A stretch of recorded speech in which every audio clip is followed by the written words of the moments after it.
Narudia tena, nimekuambia aliyekufa ni Kristo. Sasa unauliza kwamba eti Mungu Mwenyezi amekufa, wakati ndicho nimekukatalia. Kwa hivyo ungeniuliza, je, unalo andiko Kristo alikufa? Mimi sikatai Kristo alikufa. Kile najua ya kwamba Mungu Mwenyezi hafi. Je, Yesu Kristo ndiye Mungu Mwenyezi? Kwa jina la jumla ndiyo, ila nafsi yake ana nafsi moja inaitwa Kristo. Kwa hivyo ni wa mwana. Kwa hivyo Mungu Mwenyezi ambaye ni Kristo alikufa. Narudia tena, nimekuambia ukisema Mungu Mwenyezi hapo unahusisha Baba, Mwana na Roho Mtakatifu. Lakini nafsi iliyokufa ni ya pili ya mwana ambayo inaitwa Kristo, kwa mujibu wa Petro wa kwanza 3:17. Lakini baada ya kufa alipofufuka amerudi katika utukufu wake. Kwa hivyo ndio atakayekuja Mwenyezi. Kwa hivyo kati ya Baba, Mwana na Roho ni nani Mungu Mwenyezi? Baba, Mwana na Roho ndiye Mungu Mwenyezi, El Shaddai. Nani alikufa? Kristo. Mwana au Roho? Kristo. Kristo ni mwana au Roho? Kristo ni mwana. Mwana alikufa? Ndiyo. Ni Mungu Mwenyezi? Ni Mungu Mwenyezi, lakini kwenye aliyechukua mwili uliokufa unaitwa Kristo. Mungu Mwenyezi anakufa? Angalia sasa. Asanteni sana. Ni siku nyingine kwamba tunakutana tena hapa kujifunza neno la Mungu, na leo tupo kwenye mdaharo. Tumekuwa na kawaida ya kufanya vipindi hivi kwa ajili ya kuhakikisha kwamba kama watu wa Mungu mwisho wa siku tunakuja kuingia mbinguni tukijua kabisa tulichokuwa tunakiabudu ni sahihi ama si sahihi. Kwa hiyo karibuni sana, na kwa kuanza moja kwa moja Mwalimu Ndacha hapa tunaenda kama mwanzo dakika 10 alafu tunaingia maswali na majibu. Mwalimu Ndacha, karibu sana kwa dakika 10, uje utupelekee mada yetu, utufundishe Mungu Mwenyezi wa Biblia. Utusomee Biblia, vifungu vya kwenye Biblia, utuambie Mungu Mwenyezi ni nani. Karibu sana mwalimu. Asante sana bwana mwenyekiti simulizi, na niwakaribishe wote ambao mtakaofuatilia video hii leo, kesho na kuendelea. Mada yetu inaongelea Mungu Mwenyezi ni nani. Swali hili linaulizwa kwa sababu kuna watu ambao wamefundisha vibaya. Kuna elimu ambaye inaendelea duniani ambaye ni kinyume na Biblia kuhusu Mungu Mwenyezi ni nani. Wengine wakidai ya kwamba Mungu Mwenyezi ni Yesu Kristo. Wale wanaoamini ya kwamba Mungu Mwenyezi ni Yesu Kristo wako katika makosa na wako katika dogma ama mapokeo ya wanadamu. Wale wanaoamini ya kwamba Mungu Mwenyezi ni Baba, Mwana na Roho Mtakatifu bado wako kwenye dogma na mapokeo ya wanadamu. Sasa ningetaka nianzie na kitabu cha Matendo ya Mitume 11 mstari wake ni wa 17. Nikitaka kuanza kueleza ya kwamba Mungu Mwenyezi ni nani. Katika Matendo ya Mitume 11 mstari wake ni wa 17 inasema, basi ikiwa Mwenyezi Mungu amewapa wao karama ile ile aliyetupa sisi tulio muamini Bwana Yesu Kristo. Kwa hivyo Mungu Mwenyezi ametupa sisi karama kwa sababu ya kumwamini Bwana Yesu Kristo. Kwa hivyo kuna Mungu Mwenyezi na kuna Bwana Yesu Kristo. Kuna Mungu Mwenyezi na kuna Bwana Yesu Kristo. Na ndio maana tunauliza huyu Mungu Mwenyezi ni nani? Nimetoa andiko la kwanza na likaonyesha ya kwamba kuna Mwenyezi Mungu ambaye ametupa karama kwa kumwamini Bwana Yesu Kristo. Tunapokuja katika Ufunuo wa Yohana 21 mstari wake ni wa 22, inasema, nami sikuona hekalu ndani yake, kwa maana Bwana Mungu Mwenyezi na Mwana-Kondoo ndio hekalu lake. Kwa hivyo hapa tunaona kuna Bwana Mungu Mwenyezi na kuna Mwana-Kondoo. Huyu Mwana-Kondoo ningetaka tuone Mwana-Kondoo ni nani alafu ndio tujue mwana kondoo ni tofauti na Mungu Mwenyezi. Katika kitabu cha Yohana 1 mstari wake ni wa 29, inasema siku ya pili yake amuona Yesu anakuja kwake, akasema, tazama mwana kondoo wa Mungu aichukuae dhambi ya ulimwengu. Kwa hivyo mwana kondoo ni Yesu. Na katika kitabu cha Ufunuo wa Yohana 21:22 inasema kuna Bwana Mungu Mwenyezi na kuna mwana kondoo, ambaye mwana kondoo ni Yesu. Kwa hivyo Yesu yeye sio Bwana Mungu Mwenyezi. Yesu sio Bwana Mungu Mwenyezi. Bwana Mungu Mwenyezi si Yesu. Kwa sababu gani? Tunaona katika maandiko yanaweka Bwana Mwenyezi ama Mungu Mwenyezi ama Mwenyezi Mungu kando na yanamuweka Yesu kando. Tukienda katika kitabu cha Luka 22 mstari wake ni wa 69, inasema, lakini tangu sasa mwana wa Adamu atakuwa ameketi upande wa kuume wa Mungu Mwenyezi. Kwa hivyo Yesu yeye anaketi mkono wa kuume wa Mungu Mwenyezi. Kwa hivyo kuna Mungu Mwenyezi na kuna Yesu ambaye ako katika mkono wa kuume wa Mungu Mwenyezi. Sasa ningetaka tuweze kusoma kitabu kingine katika Ufunuo wa Yohana. Kitabu cha Ufunuo wa Yohana 21 mstari wake ni wa 10, inasema, akanichukua katika roho mpaka mlima mkubwa mrefu, akanionyesha ule mji mtakatifu Yerusalemu ukishuka kutoka mbinguni kwa Mwenyezi Mungu. Kwa hivyo kuna mji ambao unaonekana ukitoka mbinguni kwa Mwenyezi Mungu, na huo mji unatoka mbinguni kwa Mwenyezi Mungu. Sasa katika huo mji ndio tunataka tuweze kuangalia kutakuwa na nani katika mji huo ambao unatoka mbinguni. Katika mstari wa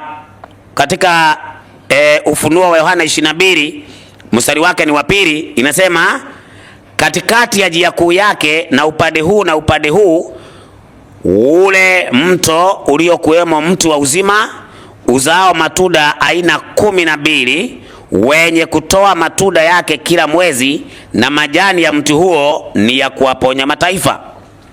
Wala hapata kuwa na laana yoyote, na tena kuna kiti cha enzi cha Mungu na cha mwana kondoo. Kwa hivyo kuna kiti cha enzi cha Mungu na cha mwana kondoo. Sasa kuna maandiko ambayo yanaweza yakatumika vibaya kwa ajili ya kutetea kwamba Mwenyezi Mungu ni Yesu Kristo au Mungu Mwenyezi ni Yesu Kristo, wakati Yesu ni mwana wa Mungu Mwenyezi. Kwa hivyo Mungu Mwenyezi ako na mwanawe ambaye ni Yesu Kristo aliyemtuma. Katika kitabu cha Ufunuo wa Yohana 1 mstari wake ni wa 7 na mstari wake ni wa 8, inasema, tazama yuaja na mawingu, na kila jicho litamuona, na hao waliomchoma, na kabila zote za dunia wataomboleza kwa ajili yake. Naam, amina. Mstari wa 8, mimi ni Alfa na Omega, mwanzo na mwisho, asema Bwana Mungu aliyeko, aliyekuweko na atakayekuja Mwenyezi. Hapa katika maneno haya yanayosemwa hapa yanasemwa mbele ya malaika. Kwa hivyo tunapoogelea aliyeko, aliyekuweko na atakayekuja, haiogelei kurudi kwa Yesu hapa duniani. Inamuogelea umilele wa Mungu, sio kurudi kwa Yesu hapa duniani. Na ili uweze kuamini ya kwamba huyu aliyeko, aliyekuweko na atakayekuja, huyu ndiye Mungu Mwenyezi. Lakini kwa sababu ya kipengele atakayekuja, kuna watu wanamalizia kusema huyu ni Yesu. Lakini hapa naomba tulisome, mimi ni Alfa na Omega, huyo ni Yesu anasema. Wa kwanza na wa mwisho ni Yesu anasema. Lakini kupitia hapo anasema asema. Kwa hivyo Yesu anamnukuu mwenye amesema yeye ni wa mwanzo na wa mwisho. Mwenye alisema Yesu ni wa mwanzo na wa mwisho ni yeye anayeitwa Bwana Mungu aliyeko, aliyekuweko na atakayekuja Mwenyezi. Kwa hivyo Mungu Mwenyezi anasema Yesu ni Alfa na Omega. Mungu Mwenyezi anasema Yesu ni wa mwanzo na wa mwisho. Sasa wale wanasema aliyeko na aliyekuweko na atakayekuja ni Yesu, ni mapokeo hayo na ni kutafsiri maandiko vibaya. Ndio ninaomba nianze mstari wa 4 katika Ufunuo wa Yohana 1, mstari wake ni wa 4 na mstari wake ni wa 5. Inasema, Yohana kwa yale makanisa 7 yaliyoko Asia, neema iwe kwenu na amani zitokazo kwake yeye aliyeko na aliyekuweko na atakayekuja. Kwa hivyo hizi neema na amani zinatoka kwake aliyeko, aliyekuweko na atakayekuja, ambaye tunapata katika mstari wa 8 ni Bwana Mungu Mwenyezi. Sasa neema na amani zinatoka kwa Bwana Mungu Mwenyezi, aliyeko, aliyekuweko na atakayekuja. Tukimaliza hapo tunakuja wa pili katika mstari wa 5, zinasema tena zitokazo kwa Yesu Kristo, shahidi aliye mwaminifu, mzaliwa wa kwanza wa waliokufa. Kwa hivyo neema na amani kwanza zinatoka kwake yeye aliyeko, aliyekuweko na atakayekuja, ambaye katika mstari wa 8 tumeambiwa huyo ndiye Mungu Mwenyezi. Sasa ili tuelewe, tusije tukasema yeye aliyeko na aliyekuweko na atakayekuja Mwenyezi Mungu, ili tuondoe akili ya kwamba ni Yesu. Mstari wa 4 na wa 5 inamaliza huo mjadala kabisa. Huo mjadala kabisa unamalizika ya kwamba aliyeko, aliyekuweko na atakayekuja ni mwingine. Alafu mstari wa 5 inaweka tena zitokazo kwa Yesu Kristo, shahidi aliye mwaminifu, mzaliwa wa kwanza wa waliokufa. Kwa hivyo ukitaka kujua Mungu wa pekee wa kweli, ndiye anaitwa Mungu Mwenyezi ama Mola aliye peke yake. Na hata kama Biblia kuna sehemu inatumia jina Mungu kumuita Yesu, lakini majina haya Mungu Mwenyezi, hakuna mahali Yesu anaitwa Mungu Mwenyezi, na hakuna mahali Yesu anaitwa Mungu wa pekee wa kweli. Zimeisha Hapo imeisha dakika 10. Okay. Hakuna mtu wa kusema imeisha. Okay. Unanionyesha bwana. Sawa.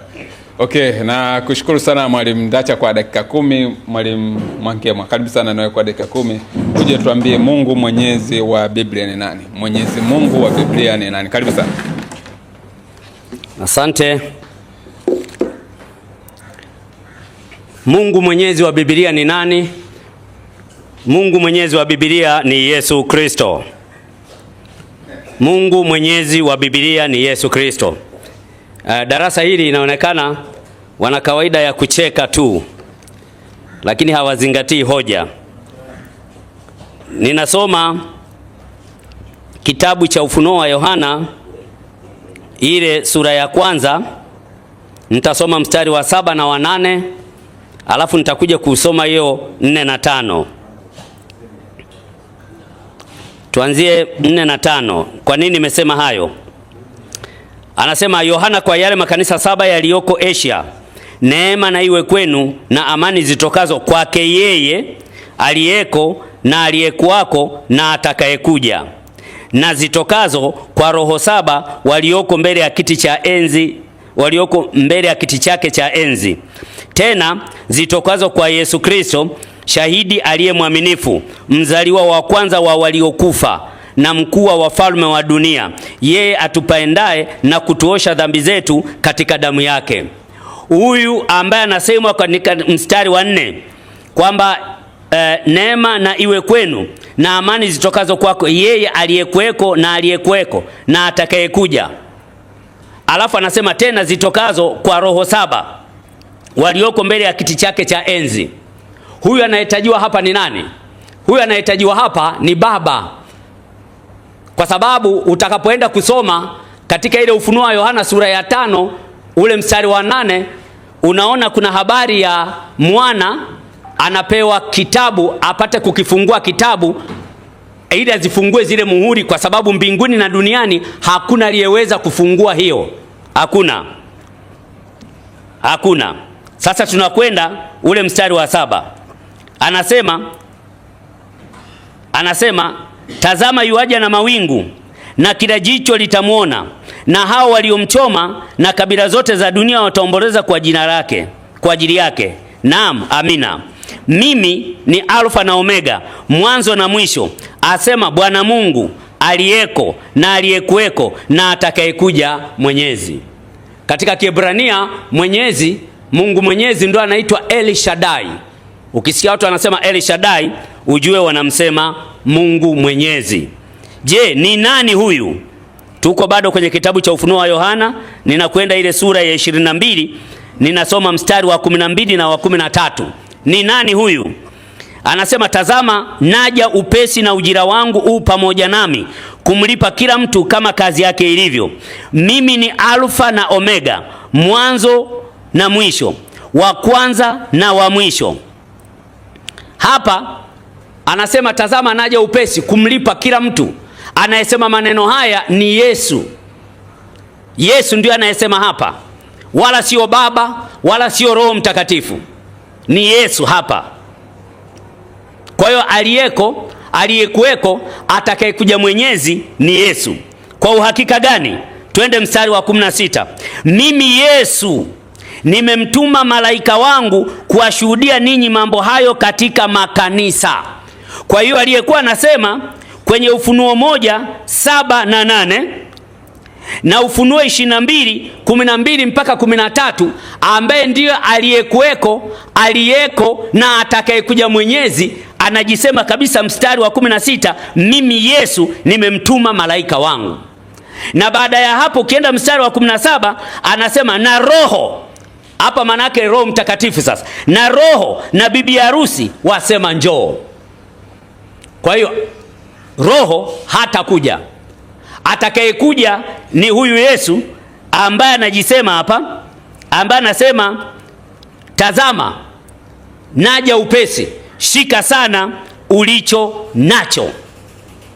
Je, kabla ya kusema haya maneno kwenye Ufunuo, alipokuwa hapa duniani, je, hakuwahi kusema maneno ya namna hiyo? Injili ya Yesu kama ilivyoandikwa na Yohana sura ya 14 kuanzia mstari wa 1. Msifadhaike mioyoni mwenu, mnamwamini Mungu, niaminini na mimi. Nyumbani mwa Baba yangu mna makao mengi, kama sivyo ningaliwaambia, maana naenda kuandalia mahali. Basi mimi nikienda na kuandalia mahali, nitakuja tena niwakaribishe kwangu, ili nilipo mimi nanyi mwepo. Sasa swali linakuja, kati ya Baba, Mwana na Roho Mtakatifu, atakayekuja ni nani? Kwa mujibu wa Biblia, atakayekuja ni Yesu Mwana, ambaye anapokuja yeye anakuwa Mungu Mwenyezi. Sasa swali, je, ina maana Baba sio Mungu Mwenyezi na Mwana sio Mungu Mwenyezi? Hapana, wamerudi katika utukufu wao wa kuwa Mwenyezi, lakini katika umwenyezi nafsi ya Mwana, kwa maana Mwana ndio atakuja, ndio anasema naenda kuandalia mahali kwa Baba, nitakuja tena ili nije niwachukue. Ndacha hapa anasema hii iliyosema kwamba atakayekuja Mwenyezi, maana yake ni kule mwisho. Sasa mwisho gani ambako Mungu ambako huyo unayemsema wewe atakuja zaidi ya Yesu? Kwa sababu mambo yote atafanywa na Yesu, kwa sababu Baba haonekani. Baba haonekani.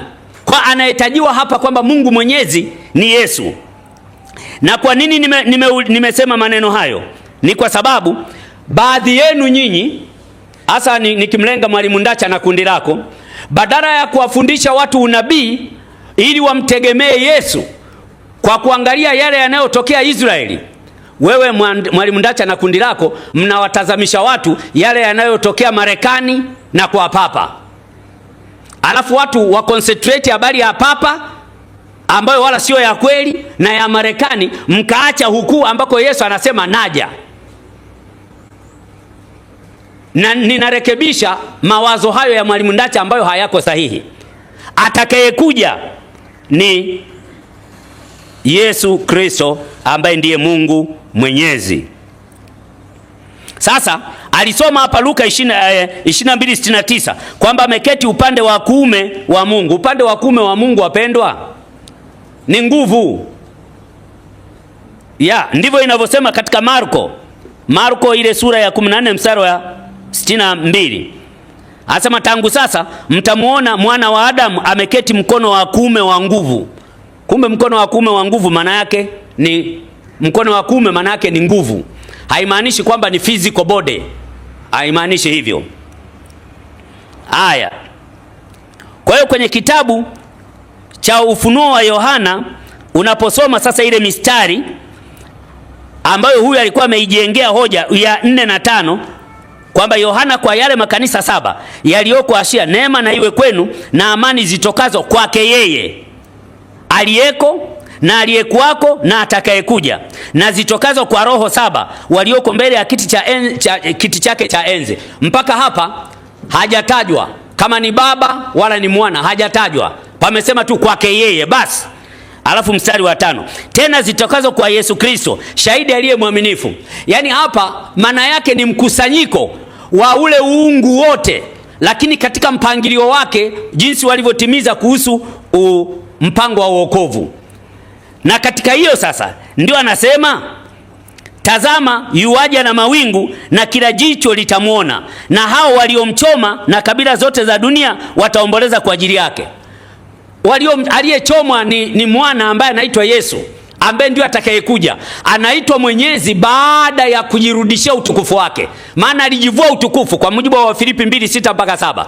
Lakini baadaye Yohana 17:5 anasema, na sasa Baba unitukuze mimi kwa utukufu ule niliokuwa nao kabla ya ulimwengu kuwako. Ndio maana anaitwa Mwenyezi na ndio atakayekuja. Na ndio huyu nimemsoma katika Ufunuo wa Yohana 22. Ufunuo wa Yohana 22 pale kwamba amejisemaje. Ndio hii mstari wa 12 anasema, mstari wa 12, tazama naja upesi na ujira wangu pamoja nami kumlipa kila mtu kama kazi yake ilivyo. Atakayetulipa thawabu ni nani? Ni Yesu. Atakayetulipa thawabu ni Yesu. Mstari wa 13, mimi ni Alfa na Omega. Alfa maana yake ni mwanzo, kama kuna mwanzo yoyote Yesu ni Alfa. Alafu na Omega, kama kuna mwisho yoyote, mwanzo na mwisho, wa kwanza na wa mwisho ndiye yeye. Ndio maana mstari wa 16 sasa tunaambiwa badala ya kuzunguka tunaambiwa kabisa, mimi Yesu nimemtuma malaika wangu. Okay, kumbe Yesu ndio aliyewatuma malaika zake kwamba watuambie kwamba yeye ndio aliyekuwako, aliyeko na atakayekuja Mwenyezi. Mungu awabariki.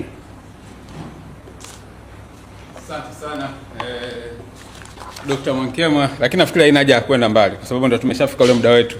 Tunasema muda wa maswali na majibu. Kama mnaweza, Mwalimu Ndacha karibu sana. Moja kwa moja wewe mwenyewe Mwalimu Ndacha uanze kumuuliza Mwankemwa kwa dakika 10 na yeye atakuuliza kwa dakika 10. Karibu sana. Sasa mwenyekiti, kwanza kitu ambacho ninaomba ni ya kwamba usimamie hapa, mtu akiulizwa swali anajibu kila naulizwa. Sawa. Kwa hivyo iwe ni kuulizwa kujibu, kama hauna unasema huna, kama uko nayo unatoa. Sawa. Asante. Sasa Mwankemwa, naomba niweze kusoma Ufunuo wa Yohana. Ufunuo wa Yohana 4 mstari wake ni wa 2. Ufunuo wa Yohana 4 mstari wake ni wa 2. Katika Ufunuo wa Yohana 4 mstari wake ni wa 2 inasema hivi: na mara nalikuwa katika roho, na tazama kiti cha enzi kimewekwa mbinguni, na mmoja ameketi juu ya kile kiti. Tunaona ya kwamba katika Ufunuo wa Yohana hapo 4:2 Mwankemwa, kuna mwenye ameketi katika hicho kiti cha enzi na ni mmoja tu. Hawajaketi wakiwa wawili ama watatu. Sasa mstari wa 8 inasema, na hawa wenye uhai 4 kila mmoja alikuwa na mabawa 6 na pande zote na ndani wamejaa macho, wala hawapumziki mchana wala usiku, wakisema, hao malaika ndio wanasema, mtakatifu mtakatifu mtakatifu Bwana Mungu Mwenyezi, aliyeko na aliyekuweko na atakayekuja.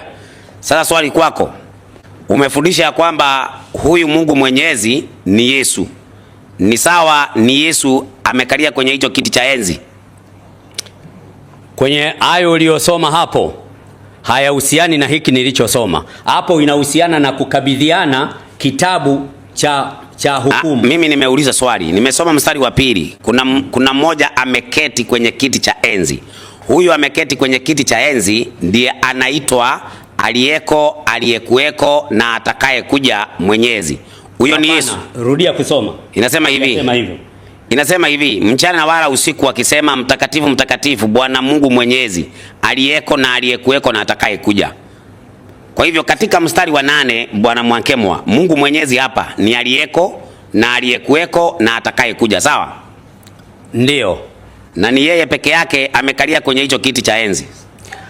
Hapo panasema mmoja, nimemwona mmoja ameketi kwenye kiti cha enzi. Ninauliza tafadhali, naomba unijibu swali hapa, na ninaomba mwenyekiti uje hapa kwa sababu nataka nijibu swali lenye nauliza. Njoo. Tumesoma kitabu cha Ufunuo wa Yohana 4 kuanzia mstari wa 2. Inasema nilikuwa katika roho na nikaona mmoja ameketi kwenye hicho kiti. Sasa kwenye hiyo kiti kuna malaika wanasimama hapo, wanasema ni mtakatifu mtakatifu mtakatifu Mwenyezi, Mungu Mwenyezi, aliyeko na aliyekuweko na atakaye kuja. Kwa mujibu wa Mwankemwa, Mungu Mwenyezi ni Yesu. Sasa mimi namuuliza Mwankemwa, huyo mwenye amekalia kwenye hiyo kiti ni Yesu? Ndio. Asante.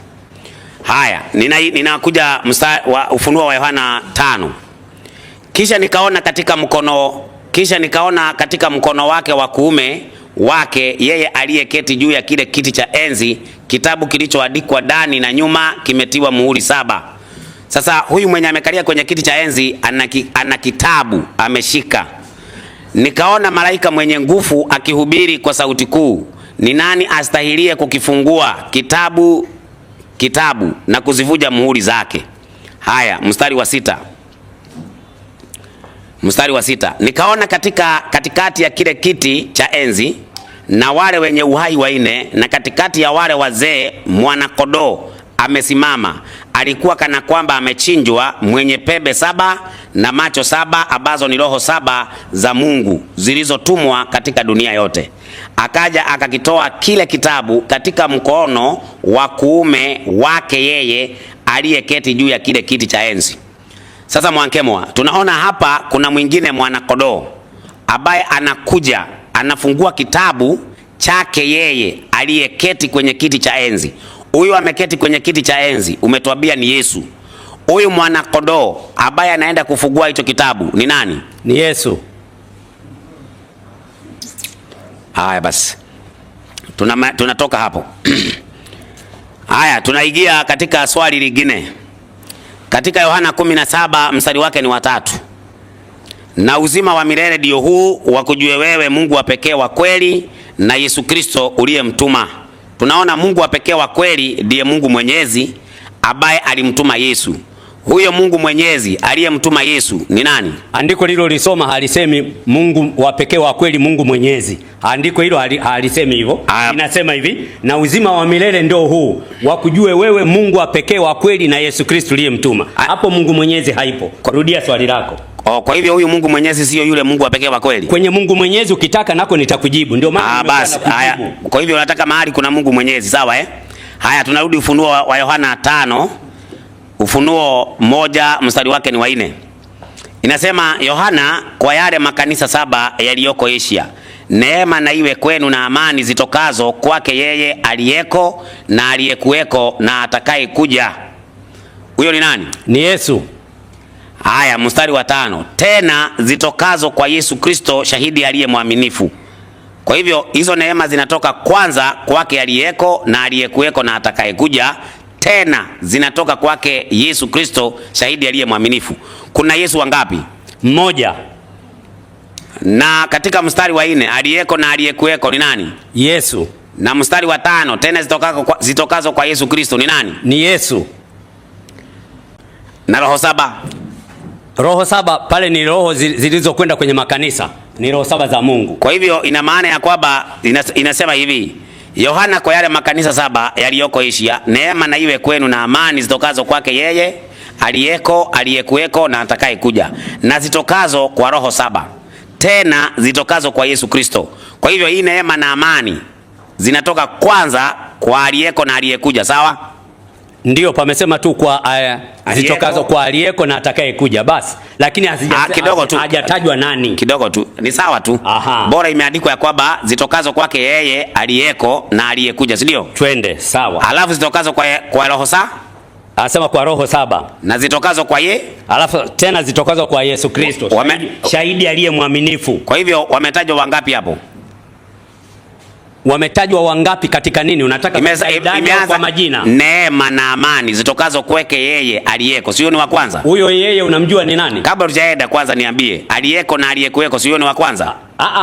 Ndio maana nikasema wewe unataka kutoa idadi hapo. Mimi naongelea idadi. Hapo pamesema naongelea idadi. Idadi haijatajwa hapo. Sasa mimi nataka uiweke wewe. Sasa mimi nataka sasa uniambie. Neema na amani kulingana na Yohana, Ufunuo wa Yohana 1:4. Ndio. Kwanza zinatoka kwa nani? Amesema hivi, neema na iwe kwenu na amani zitokazo kwake yeye aliyekuweko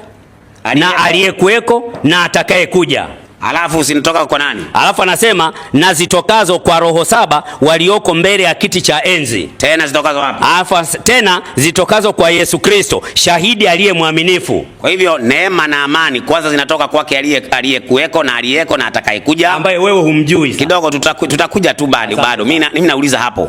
Alafu tena zitokazo kwa roho 7. Tena zitokazo kwa Yesu Kristo, shahidi mwaminifu Yesu Kristo. Sasa yule aliyeko na aliyekuweko na atakaye kuja ni nani? Yesu. Na huyo na hizo roho 7 ni nani? Mbona hutaki nikupe aya hutaki nithibitishe? Utanithibitishia tu, sina shida. Mimi nataka unijibu swali. Nifikiri una wasiwasi na majibu yako. Nataka unijibu. Kumbe kila nikijibu ndio maana hutaki aya kwa sababu usikule muda wangu. Mimi sinaona na ukijibu na achana tu. Asante sana. Mimi nataka unijibu. Nimeshakuelewa. Wa kwanza neema na amani zinatoka kwake aliyeko, aliyekuweko na atakaye kuja.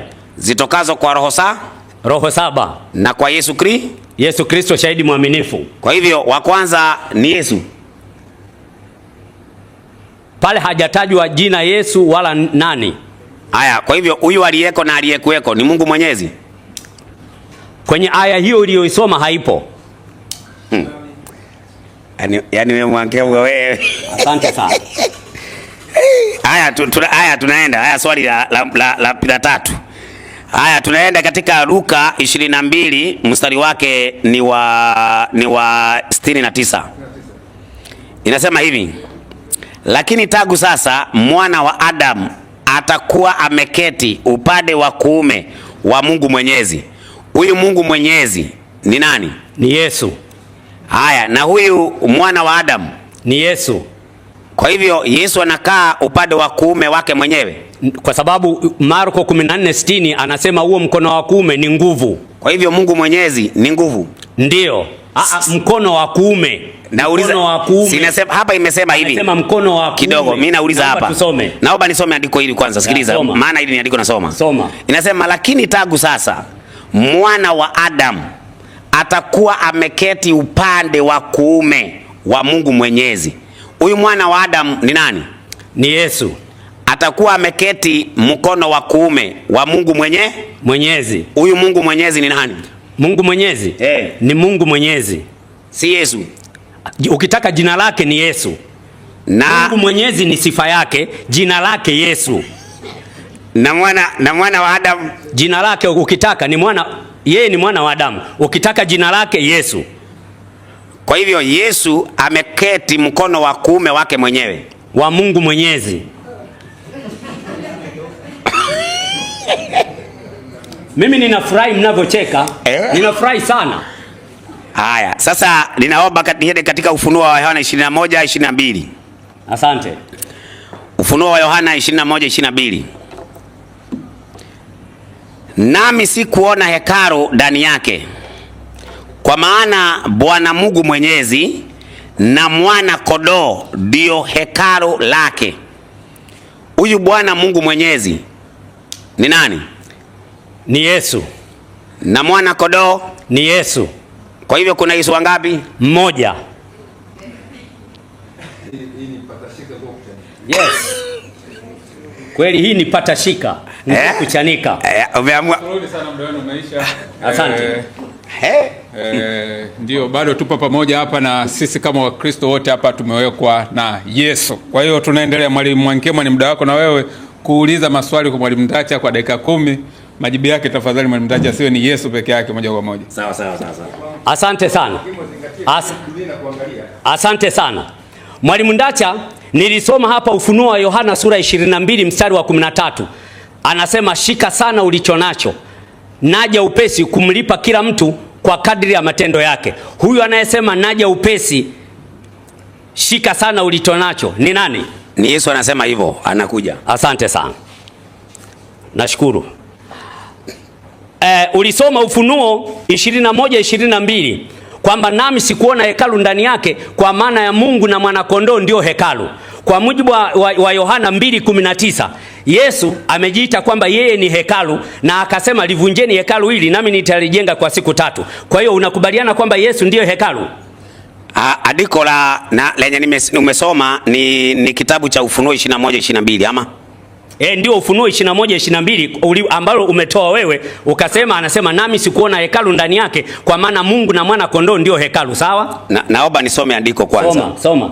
Usije ukaniuliza sawa, soma. Inasema hivi, nami sikuona hekalu ndani yake, kwa maana Bwana Mungu Mwenyezi na mwana kondoo ndio hekalu lake. Asante. Kwa hivyo kwa mujibu wa andiko haya ni Bwana Mungu Mwenyezi na mwana kondoo wako wawili. Asante. Kwa mujibu wa Yohana, kwako wewe wako wawili.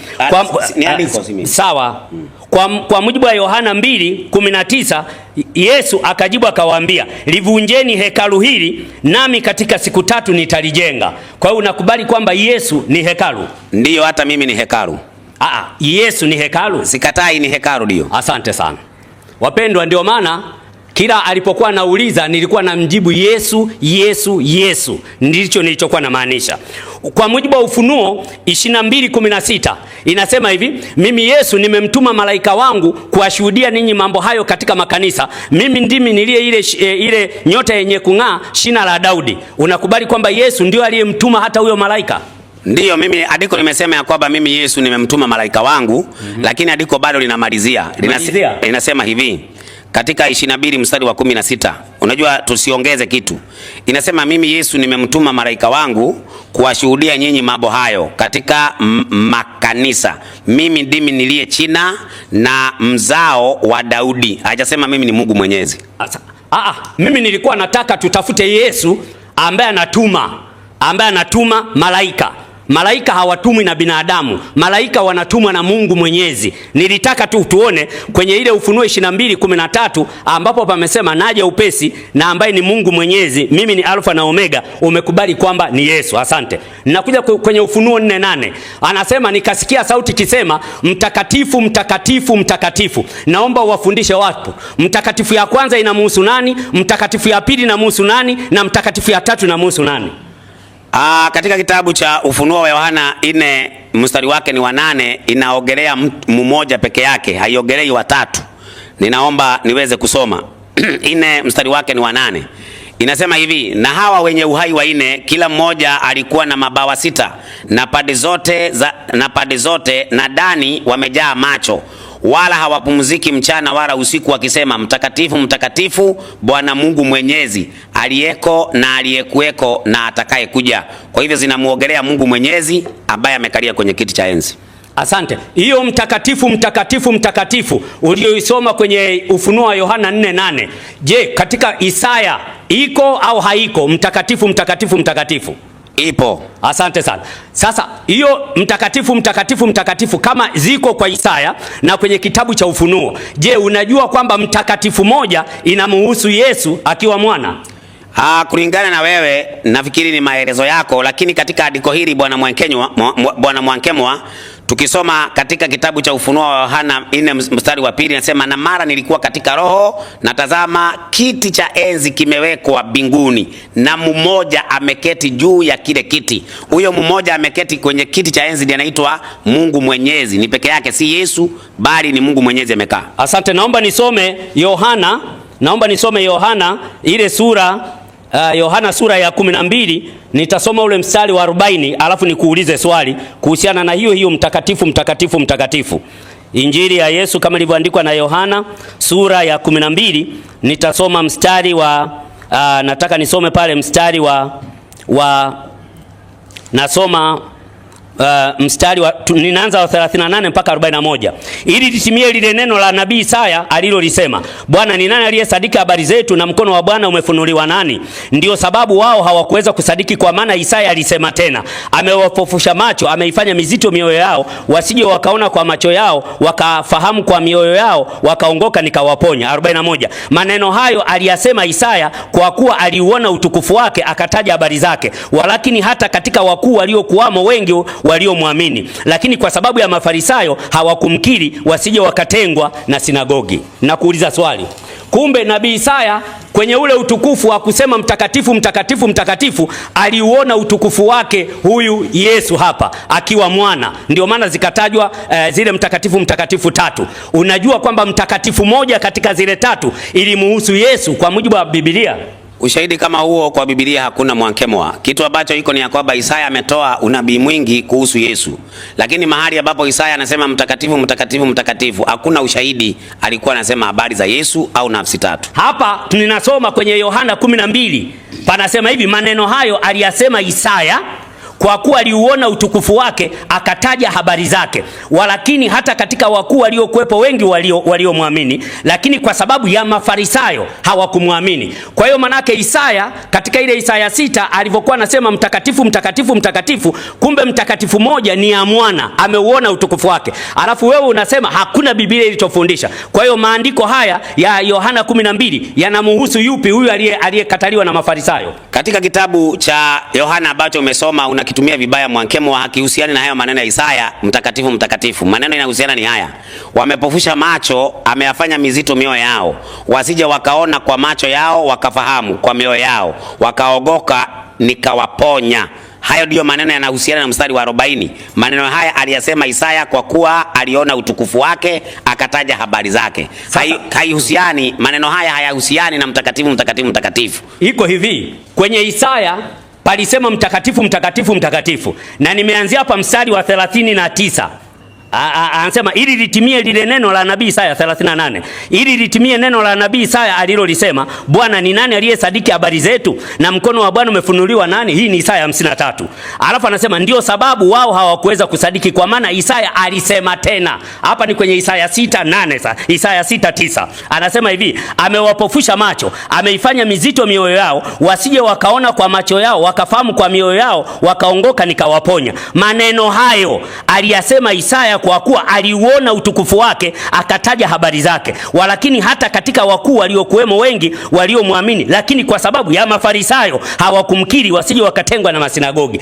Hii nukuu ya Isaya ambayo inahusiana na Yesu, je, iko kwenye ile mtakatifu mtakatifu mtakatifu au haipo kwa ufahamu wako? Bwana Mwakemo, tafadhali na kuomba, hakuna katika Yohana 12 maneno mtakatifu mtakatifu, na wala hainukuliwi. Ukianzia mstari wa 37 inasema, walakini ajapokuwa alifanya ishara nyingi namna hiyo mbele yao hawakumwamini. Sasa inasema ya kwamba wakati walipokosa kumwamini, maneno yaliyotajwa na Isaya yakatimia kwao. Sasa maneno ambayo Isaya alitaja ni gani? Amewafufusha macho, ameifanya mizito mioyo yao, wasije wakaona kwa macho yao, wakafahamu kwa mioyo yao, na wakaongoka nikawaponya. Hayo maneno ndio yalitimia kwao. Sasa soma na mstari wa 41 nilipofika mimi. Maneno hayo aliyasema Isaya kwa kuwa aliona utukufu wake, akataja habari zake. Isaya na Yesu, nani alitangulia kuwepo katika mwili? Wa kwanza aliyetangulia ni Yesu, si Isaya.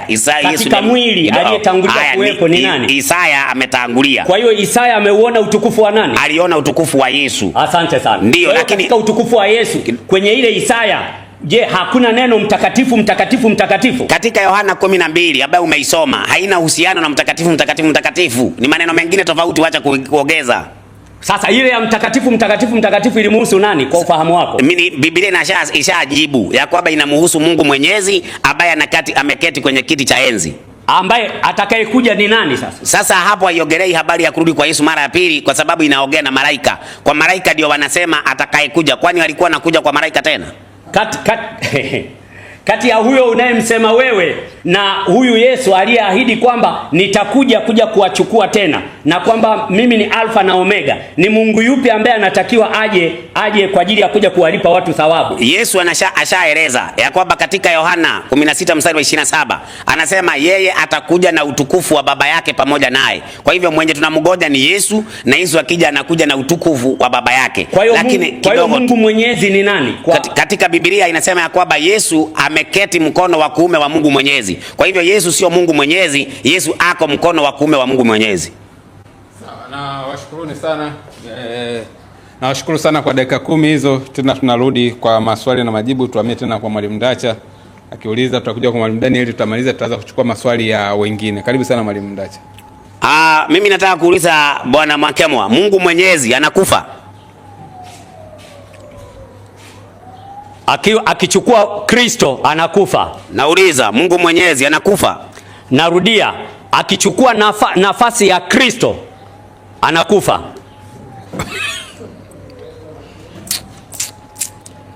Haya. Sasa Mungu Mwenyezi aliyeko na aliyekuweko na atakayekuja, na Yesu Kristo ambaye ni mwana kondoo, ni nani aliyekufa? Aliyekufa ni Kristo, sio Mungu Mwenyezi. Narudia tena, huyo Mungu Mwenyezi kwenye nafsi yake ya Kristo ndio iliyokufa kwa mujibu wa Petro wa kwanza 3:17. Sasa hakuna neno Mungu Mwenyezi pale. Naomba andiko Mungu Mwenyezi ambaye ni Yesu Kristo anakufa. Narudia tena, nimekuambia aliyekufa ni Kristo. Sasa unauliza kwamba eti Mungu Mwenyezi amekufa, wakati ndicho nimekukatalia. Kwa hivyo ungeniuliza, je, unalo andiko Kristo alikufa? Mimi sikatai Kristo alikufa. Kile najua ya kwamba Mungu Mwenyezi hafi. Je, Yesu Kristo ndiye Mungu Mwenyezi? Kwa jina la jumla ndiyo, ila nafsi yake ana nafsi moja inaitwa Kristo. Kwa hivyo ni mwana. Kwa hivyo Mungu Mwenyezi ambaye ni Kristo alikufa. Narudia tena, nimekuambia ukisema Mungu Mwenyezi hapo unahusisha Baba, Mwana na Roho Mtakatifu. Lakini nafsi iliyokufa ni ya pili ya mwana ambayo inaitwa Kristo kwa mujibu wa Petro wa kwanza 3:17. Lakini baada ya kufa alipofufuka amerudi katika utukufu wake. Kwa hivyo ndio atakayekuja Mwenyezi. Kwa hivyo kati ya Baba, Mwana na Roho ni nani Mungu Mwenyezi? Baba, Mwana na Roho ndiye Mungu Mwenyezi, El Shaddai. Nani alikufa? Kristo. Mwana au Roho? Kristo. Kristo ni mwana au Roho? Kristo ni mwana. Mwana alikufa? Ndiyo. Ni Mungu Mwenyezi? Ni Mungu Mwenyezi, lakini kwenye aliyechukua mwili uliokufa unaitwa Kristo. Mungu Mwenyezi anakufa?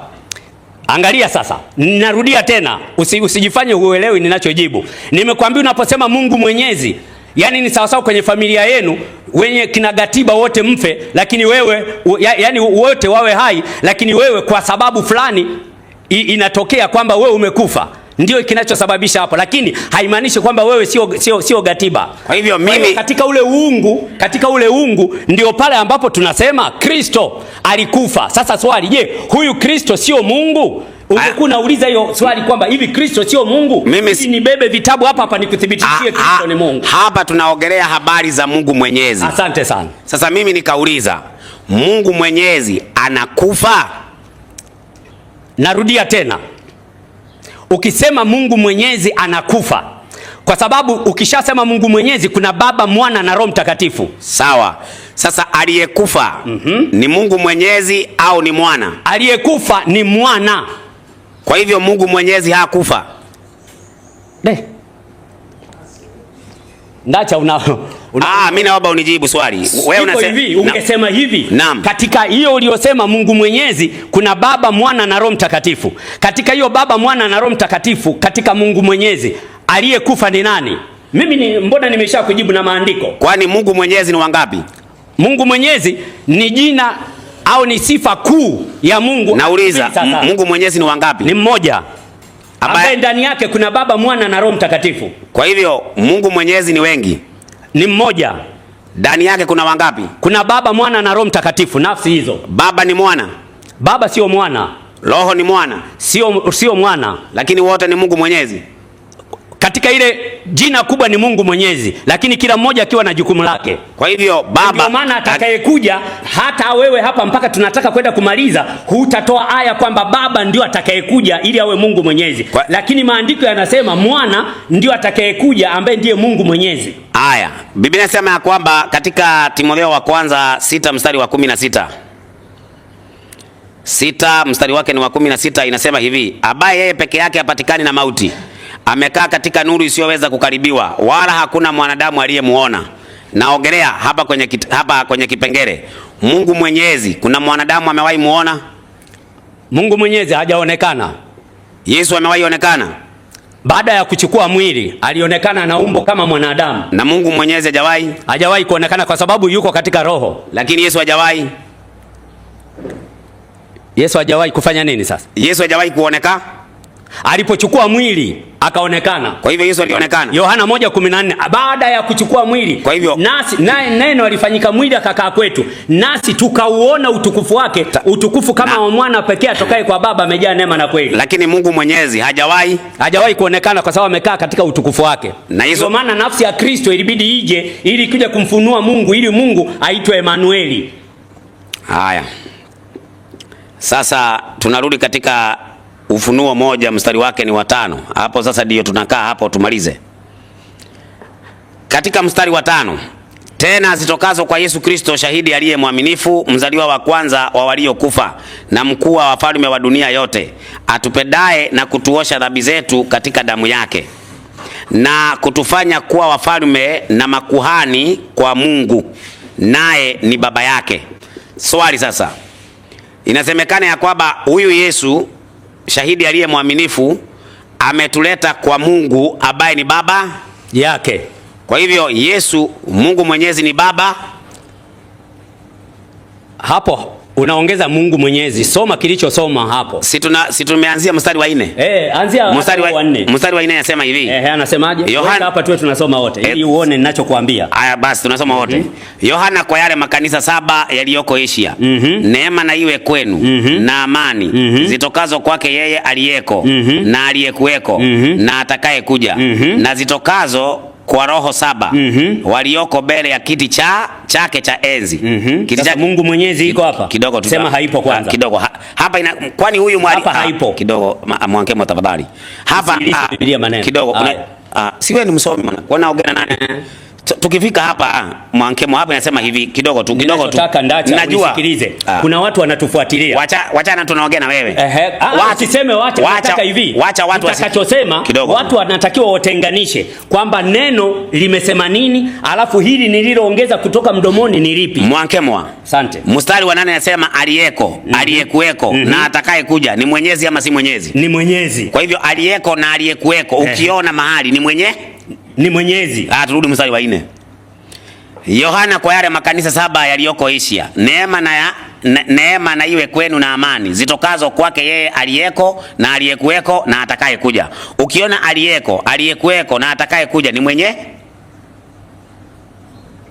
Twende tusome mstari wa 7. Ni mwenye.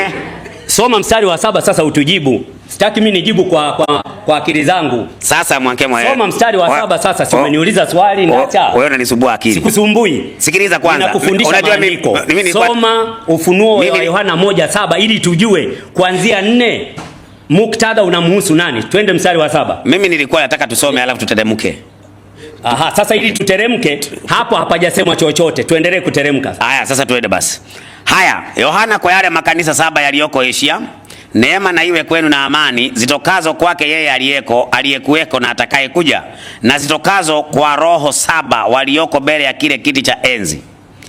Tena zitokazo kwa Yesu Kristo, shahidi aliye mwaminifu, mzaliwa wa kwanza wa waliokufa, na mkuu wa wafalme wa dunia, yeye atupendaye na kutuosha dhambi zetu kwa damu yake, na kutufanya kuwa ufalme na makuhani kwa Mungu, naye ni baba yake. Utukufu na ukuu una yeye hata milele na milele. Amina. Tazama yuaja na mawingu, na kila jicho litamuona. Sasa swali malizia. Na kila jicho litamuona na kila jicho litamuona. Tulikuwa mstari wa litamuona na hao waliomchoma na kabila zote za dunia wataomboleza kwa ajili yake. Naam, amina. Asante sana. Kwa hiyo ulipokuna mimi nakuuliza swali, kutoka mstari wa 4 mimi nakuuliza swali, mstari wa 8 utaniuliza wewe, usiuko na dakika zako utaniuliza. Sina kujibu sasa. Nimeuliza nini? Haya. Wewe uliuliza kwamba hapa ni nani? Sasa mimi nauliza hivi. Uliza swali lako. Jamani mnaotufuatilia, niko na rafiki yangu Ndacha hapa. Hapa ndio hii inaitwa Kukuru Kakara hii. Asante, twende.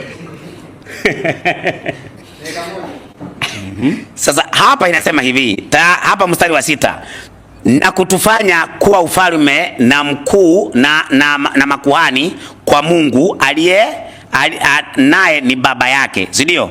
Sasa mwenye anatufanya haya yote kwa Mungu ambaye ni baba yake, si ni Yesu? Ndiyo mwana. Ndiyo mwana. Kwa hivyo ni Yesu mwana wa baba.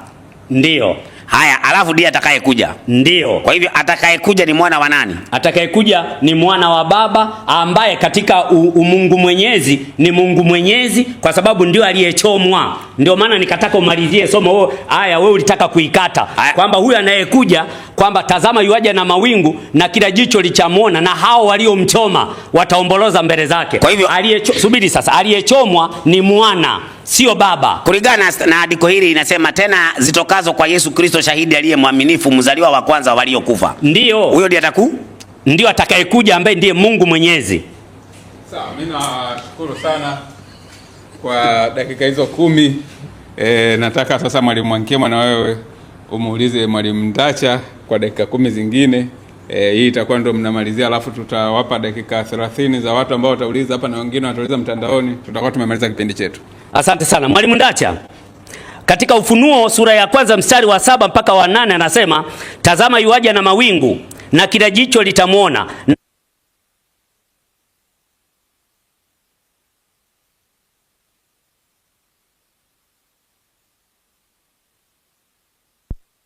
atakayekuja Mwenyezi. Swali langu, huyu anayetajwa kwamba tazama yuaja na mawingu katika Ufunuo 1:7 ni nani? Ni Yesu anakuja na mawingu. Asante sana.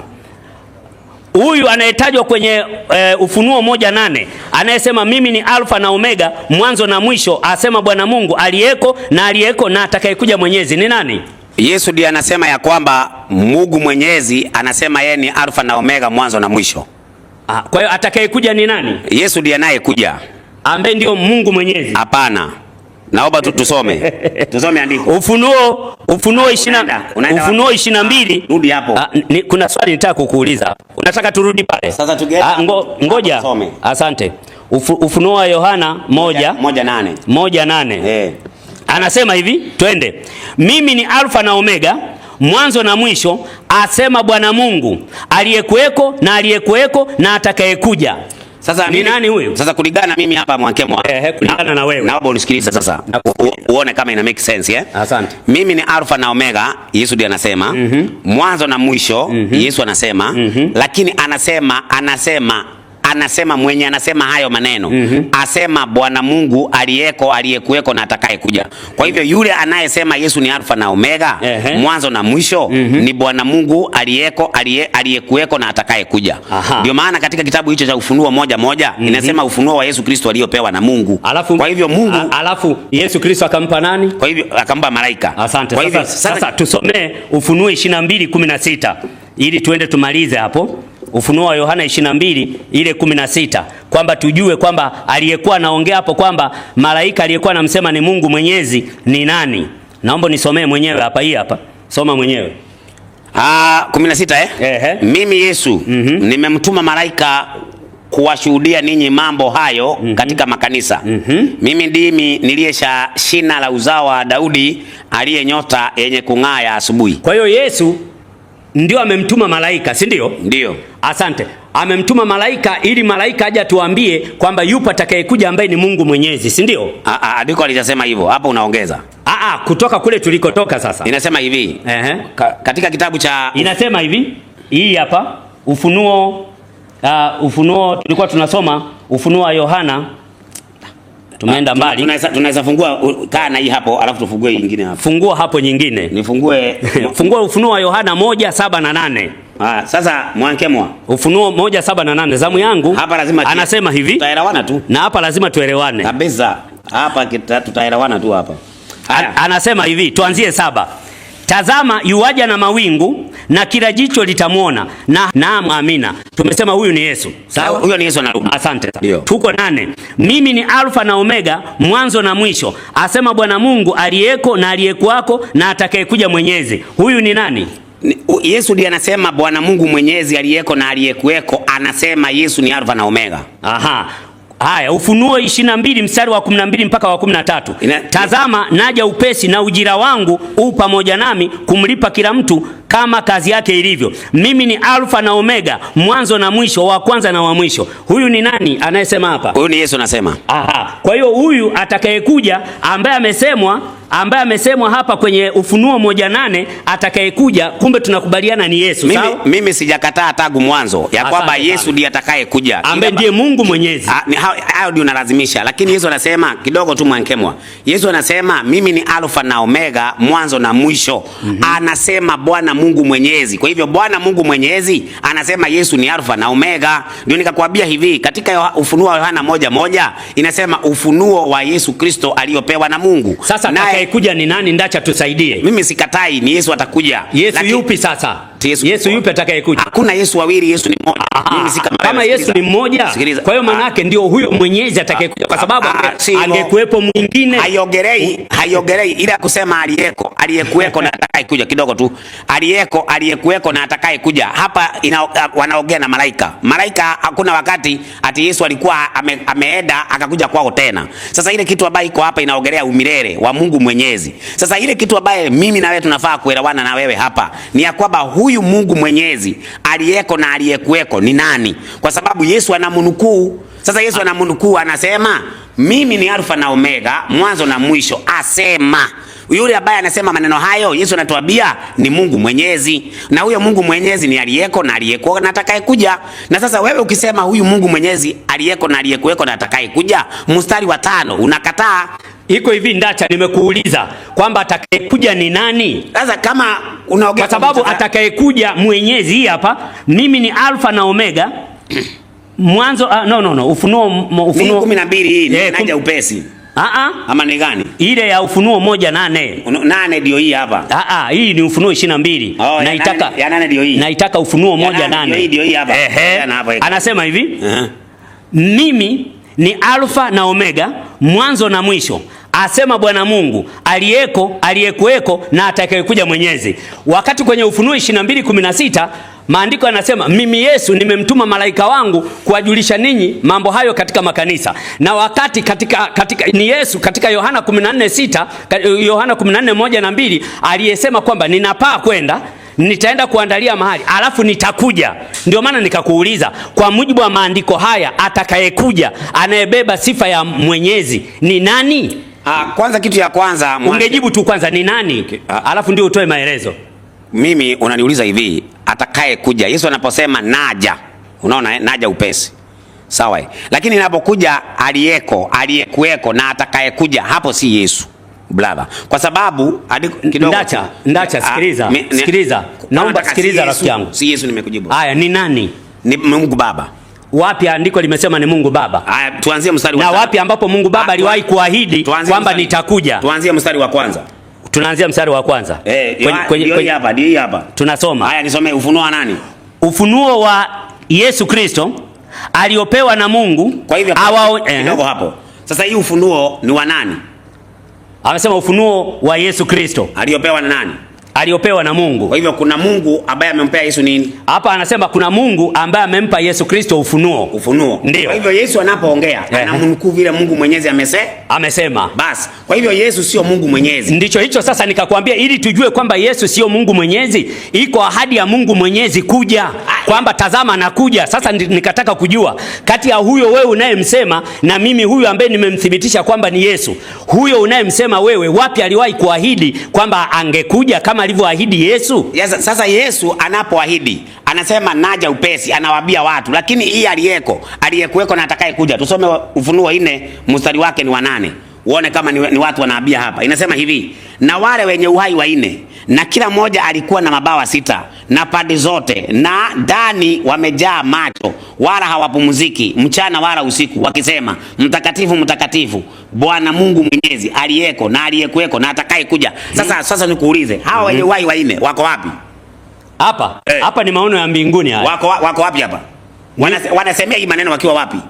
Wako mbinguni. Sasa ikisema atakayekuja, kwa sababu huu ni mrejeo wa Isaya. Hakuna, mimi nataka unijibu hapa. Hapa inasema na hawa wenye uhai wanne, kila mmoja alikuwa na mabawa 6 na pande zote, na ndani wamejaa macho, wala hawapumziki mchana wala usiku, wakisema mtakatifu, mtakatifu, Bwana Mungu Mwenyezi. Ni mtakatifu 3, mbona unasoma 2 tu? Mtakatifu, mtakatifu, mtakatifu, Bwana Mungu Mwenyezi, aliyeko, aliyekuweko na atakayekuja. Sawa. Hawa wenye uhai wanne wanasema wakiwa wapi? Hapa wakiwa kwenye maono aliyokuwa naona Isaya mbinguni. Hawa wenye uhai wanne wako duniani ama mbinguni? Hapa maana yake wako mbinguni. Ndio maana wanasema atakaye kuja. Atakuja wapi na wako mbinguni? Atakuja kwa sababu hapa ilikuwa inaongelea kipindi cha Yesu kuja. Subiri sasa. Ndio ile ya sikiliza Ndacha sikiliza. Ndacha si usikilize basi. Ndio maana kwenye Isaya 6 nikakwambia Isaya 6:3 tayari kulishasemwa mtakatifu, mtakatifu, mtakatifu. Alafu akaja. Alipokuja ndio ile Yohana 12:38 mpaka 41 kwamba Isaya aliuona utukufu wake. Tayari hapo amekuja. Alafu kuna hii sasa ambayo inarudi mbinguni kukuonyesha kwamba kile kilichosema na Isaya kimerudia tena. Yetu hapa iko kwa huyu ambaye anasema atakuja Mwenyezi, mbali ya Yesu Kristo tuliyemsoma ni nani? Wewe unamsema tu sasa, lakini usemi ni nani? Mimi nishakwambia ni Mungu Mwenyezi, kwa sababu mimi nishakutenganishia Mungu Mwenyezi na Yesu, nimekutenganishia kabisa. Sasa wewe unalazimisha Mungu Mwenyezi akuwe Yesu na imetengana. Sasa maandiko yanasema tazama yuaja na mawingu na kila jicho litamwona na hao waliomchoma wataomboleza. Kwa hiyo inamaanisha huyo unamsema wewe Mungu Mwenyezi ndio aliyechomwa. Sasa hapa iongelea haina uhusiano aliyeko na aliyekuweko na atakaye kuja, habari ya kuchomwa haina hapo. Ndio nikakwambia katika mstari wa 8 hawa malaika wenye uhai wanne wanaongea wakiwa wanamuongea hapo aketie kwenye kiti cha enzi, wanasema mtakatifu, mtakatifu, mtakatifu, aliyeko, aliyekuweko na atakaye kuja. Sasa atakuja wapi wakati wako naye? Sasa hapa si atakaye kuja, manake ni future tense. Muda umeisha. Muda wenu umeisha. Naomba kwanza Mwalimu Ndacha nikuulize swali, alafu wengine vile jiandaeni na maswali. Maswali jamani hayatachukua zaidi ya dakika 5 kwa mtu mmoja ili watu wapate nafasi ya kuuliza.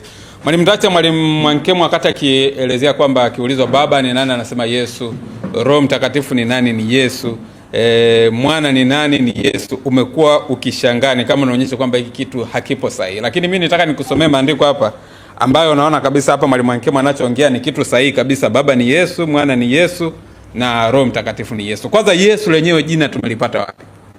Sawa, kabla hatujafika huko tunaanzia kitabu cha Yohana 14 mstari wa 26. Yohana 14 mstari wa 26 anasema, lakini msaidizi Roho Mtakatifu ambaye Baba atamtuma kwa jina langu atawafundisheni kila kitu na kuwakumbusheni yote niliyowaambieni. Jina la huyo aliyekuwa anaongea ni nani? Na huyo Roho Mtakatifu ambaye anatuma tutamuita kwa jina gani? Kwa sababu anatumwa kwa jina la huyu mwongeaji. Kwanza kitu ya kwanza bwana simulizi, nafikiri wewe nitakujibu, maana unaweza ukaelewa kuliko Mwankemwa. Katika Matendo ya Mitume 4 mstari wa 7 simulizi inasema hivi, walipowaweka katikati wakawauliza, kwa nguvu gani na kwa jina la nani ninyi mnafanya haya? Sasa huyu ni mtu ambaye alikuwa ameponywa. Sasa wanauliza anaponywa kwa jina la nani? Si ati ya kwamba anatomwa tu na kutamka jina Yesu. Ni nguvu na mamlaka ya Yesu. Sasa hiyo ikitumika nguvu na mamlaka ya Yesu, ndio inatumika jina. Kwa hivyo huyu Roho Mtakatifu anapokuja, ndio Yesu anasema nitamtuma kwenu. Hiyo ndio maana yake. Kwa jina langu. Sasa hiyo jina ni Yesu anatuma yeye. Kwa hiyo lile jina maana yake huyo Roho Mtakatifu atakuwa amekuja kwa jina la Yesu. Maana yake ataitwa Yesu. Si ataitwa Yesu. Ni kama wewe ni kutume ama utumwe na Mama Samia Kenya. Utaenda kwa jina la nani? Utaenda kuitwa Samia? Hapana.